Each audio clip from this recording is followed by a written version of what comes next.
Bonjour à tous, c'est Pauline et bienvenue sur le podcast Pause Sun, l'endroit idéal pour une pause détendue et ensoleillée dans votre quotidien. Aujourd'hui, nous vous avons préparé un contenu varié qui vous transportera vers différentes thématiques et discussions enrichissantes. Installez-vous confortablement, prenez une pause bien méritée et laissez-nous illuminer votre journée.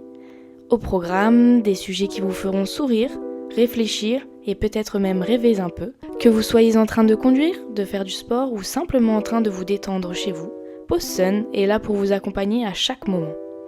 Alors, sans plus tarder, plongeons-nous dans cette pause ensoleillée et explorons ensemble les différents rayons de notre conversation d'aujourd'hui. Bonjour à tous et à toutes.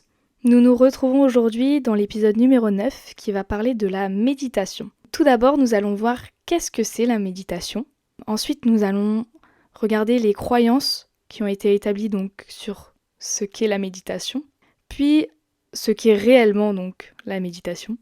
Nous passerons en revue donc les différents types de méditation, il en existe 2, et nous verrons par la suite les points clés de la méditation et son développement, ainsi qu'une petite conclusion pour terminer cet épisode. Pour commencer, qu'est-ce que la méditation ? Donc la méditation, du terme latin meditatio, qui est une pratique donc spirituelle ou mentale qui revient donc à généralement porter son attention sur un point de concentration tel que ses pensées ou ses sensations. C'est donc une pratique psycho-corporelle qui est à la portée de tous et qui consiste à entraîner donc l'esprit afin qu'il se libère des pensées négatives et néfastes. En gros, c'est une pratique donc plutôt spirituelle qui va nous permettre de nous libérer et de se recentrer sur l'instant présent, alias petit épisode numéro 8 sur l'instant T. Qu'est-ce que nous pensons donc des croyances sur la méditation ? Donc, comment nous interprétons ça ? Comment on interprète donc la méditation à l'heure actuelle ? Est-ce que c'est vrai ou pas ? Donc moi, la première, je me suis dit, en fait, non, je ferai jamais de la méditation. En fait, je sais pas rester 5 minutes calme ou statique. C'est trop dur pour moi, je suis un peu hyperactif, je pense, j'ai jamais été diagnostiquée, mais je fais toujours 50 000 trucs et mon cerveau, il est jamais sur off. Des fois, je me fais un peu violence et j'essaye de me recentrer donc dans cet instant T et tout. Mais c'est vrai que c'est difficile pour moi de faire la méditation donc plutôt passive. On verra qu'il y aura 2 types dans cet épisode. Le cliché total de la méditation, c'est faire le truc en mode les trucs du yoga là, je sais pas quoi, vous m'imaginez déjà bien avec les 2 doigts là en l'air, comme les petits bouddhas là. Mais moi, c'était clairement ce que j'interprétais dans mon cerveau, quoi. En gros, je jugeais en fait sans savoir en quoi ça consistait, comme la plupart des gens. Je faisais un gros cliché. Ou même suivre en fait une vidéo YouTube où les gens ils nous disent par exemple, allez, allongez-vous, relâchez-vous et détendez-vous. Respirez et soufflez. Et voilà, vous êtes en état de méditation. Enfin bref, moi je pensais vraiment à tous ces trucs. Je pense que là vous devez vous taper une barre comme moi, c'est normal, mais j'ai rien contre ça du tout, vraiment. Mais c'est juste, moi, ça me rend fou, ces vidéos YouTube. Et je pensais vraiment que c'était ça, alors que pas du tout. Et comme quoi, c'est faire des suppositions sans savoir. On pense que, en fait, on ne doit plus avoir de pensée, d'émotions ou d'autres, mais pas du tout. Pas du tout. Donc ça, c'est plutôt toutes les croyances généralisées, on va dire. Enfin, du moins, moi, c'est ce que je pensais avant de faire déjà cet épisode et de m'en renseigner par ailleurs sur la méditation. Qu'est-ce que c'est donc la méditation ? Bien au contraire, la méditation, c'est pas ne pas sentir ses émotions, ne plus avoir de pensée ou quoi. On va voir ses émotions, ses sentiments, on va les regarder comme un genre de visiteur et puis on va les laisser venir et partir, comme si c'était un film. On va les accepter, on va les laisser nous traverser. C'est vraiment en lien avec l'instant présent et aussi l'intelligence émotionnelle, donc l'épisode que j'avais fait avant où je parle un peu des émotions, donc plus en détail. C'est vraiment en lien donc avec cet instant présent, parce que ça revient à faire une pause sur cet instant T et à se concentrer donc sur des sensations corporelles et voir ce qu'on voit, se concentrer sur ce qu'on voit, sur ce qu'on sent, sur le bruit autour de nous, comme si on redécouvrait toutes les choses. Se concentrer sur tous nos sens. Ça consiste donc à être conscient du moment présent en utilisant donc nos sens, si on veut, pas tous, mais quelques-uns, genre sentir des choses, vraiment regarder et rester focus sur un truc. Comme regarder les petits canards, comme je vous disais, pour se recentrer donc sur cet instant présent. En fait, ça revient aussi à faire de la méditation inconsciente. C'est juste, on arrive à se détacher de ses pensées et tout, et on accepte ce moment-là, et on regarde les petits canards, et ça nous fait du bien, quoi. Enfin, on se recentre. Pour moi, ça me permet aussi de se recentrer. Voilà, moi je dis les petits canards parce que c'est un exemple, mais vous pouvez faire ça sur tout et rien. Donc en fait, la méditation, elle peut être active comme passive. Par exemple, je me rendais vraiment pas compte, mais en fait, on médite chaque jour. Enfin, du moins, moi, je médite chaque jour. Après, je sais pas vous, mais parce que je pratique tous les jours du sport. Et bah voilà, ça m'aide à faire mon vide. Aussi à me reconnecter donc dans mon instant présent. Donc cet épisode en vrai est vraiment en lien avec l'instant présent, la méditation, parce que je trouve que c'est assez couplé. Ça permet de nous recentrer et se remettre sur une ligne directrice qui est de ne pas faire attention à nos pensées ou autres. C'est vraiment se concentrer sur ce moment-là et faire le vide dans notre cerveau. Donc comme je disais, au moment où tu fais ton sport, en général tu vas pas être concentré sur les choses que tu vas faire demain si tu es concentré dedans, tu vois.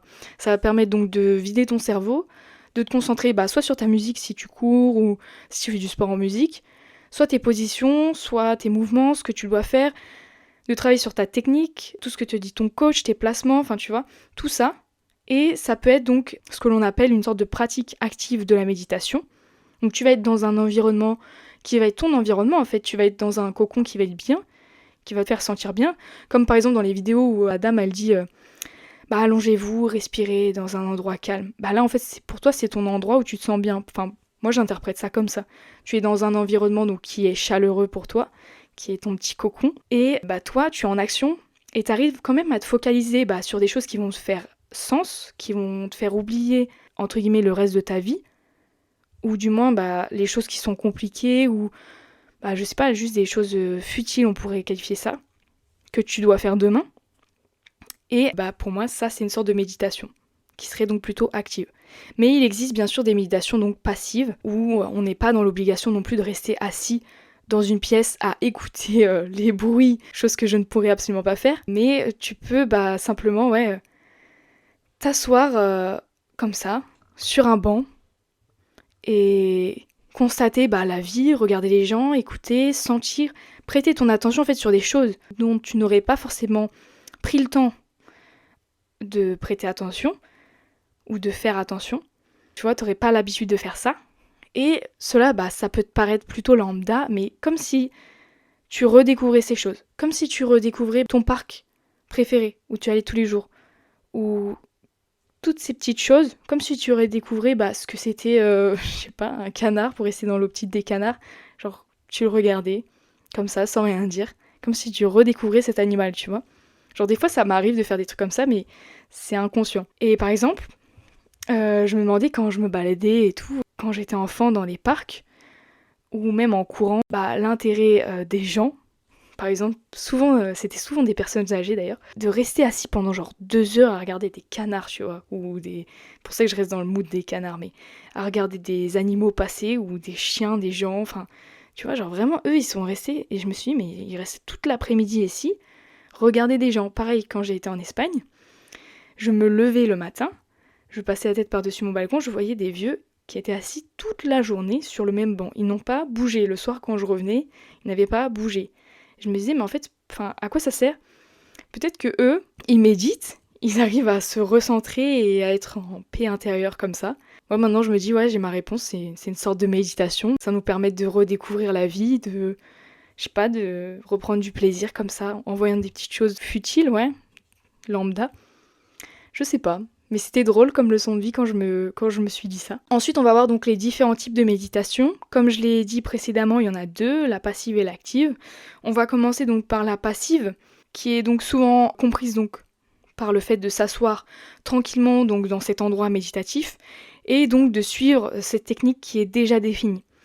Donc, dans les techniques passives, on en a plusieurs. On a la méditation qui serait plutôt bouddhiste, la zen, la pleine conscience.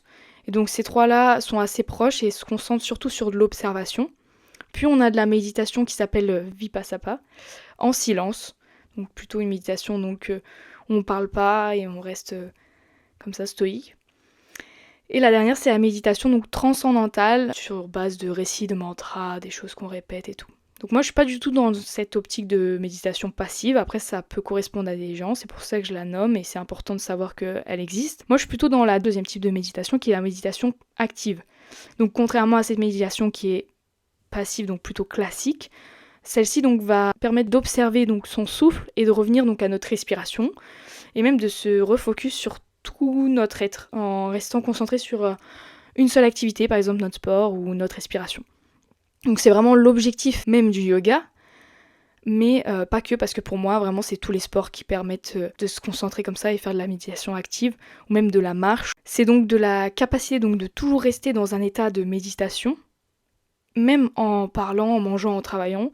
C'est vraiment ça la principale qualité de la méditation active, c'est vraiment rester dans cet état de méditation, sans vraiment s'en rendre compte.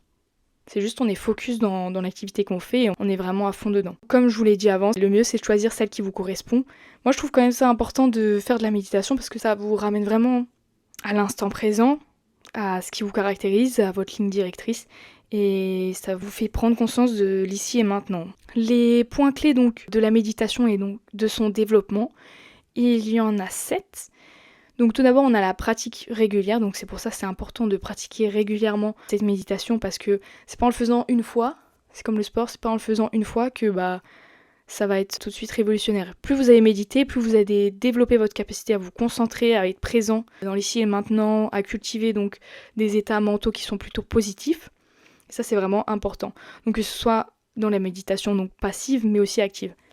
Après, ce qui va être important aussi, ça va nous permettre donc une certaine exploration de soi. Donc elle va nous permettre d'explorer, de comprendre notre propre esprit en observant nos pensées, nos émotions, nos sensations corporelles qui pour nous pourront mieux comprendre donc comment ça fonctionne, comment notre fonctionnement interne travaille. En petit 3, donc ça va être le développement de la concentration. Donc cette méditation va nous permettre donc à développer notre concentration en entraînant donc l'esprit à se focaliser sur des objets ou des êtres vivants tels que les canards, mais aussi sur la respiration, sur des sensations corporelles, ou si c'est plutôt de la méditation donc passive, ça sera plutôt sur un mantra, sur des choses que l'on va dicter pour nous relâcher. Avec donc la pratique, on va pouvoir développer une concentration qui va être plus profonde et soutenue à terme. Cela nous permet donc de réduire l'anxiété et le stress grâce à la méditation et c'est largement reconnu pour ses effets donc bénéfiques sur cette réduction de stress et d'anxiété. Ça va développer donc une perspective qui va être beaucoup plus détachée par rapport à nos émotions, nos pensées, et on pourra apprendre à les observer sans nous laisser submerger par tout ça.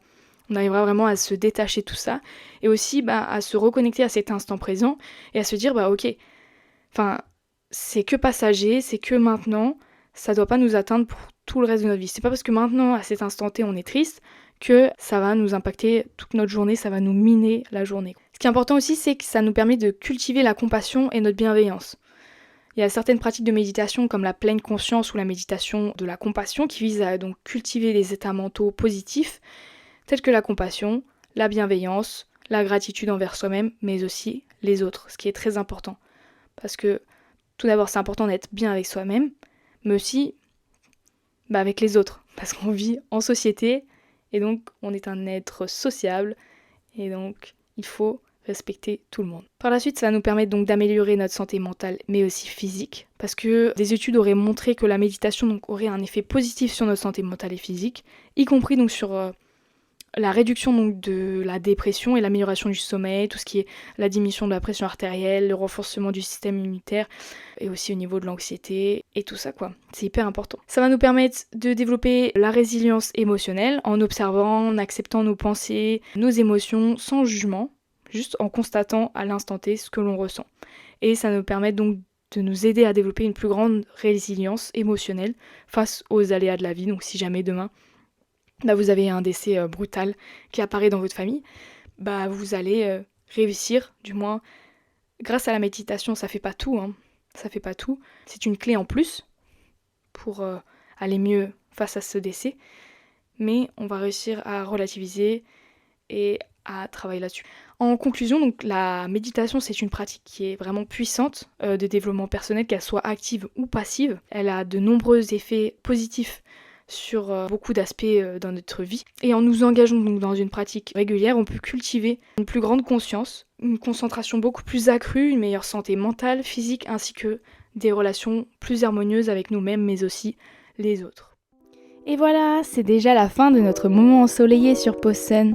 J'espère que cette pause vous a apporté un rayon de positivité et d'inspiration. Si vous avez aimé cet épisode, n'hésitez pas à le partager avec vos proches et à me laisser un commentaire sur la plateforme sur laquelle vous m'avez écouté ou sur Instagram sur la page Pause Sun. On se retrouve la semaine prochaine pour la suite des épisodes de Pause Sun à base de positivité et de vibes ensoleillées. D'ici là, prenez soin de vous. C'était Pauline sur Pause Sun. Ciao ciao!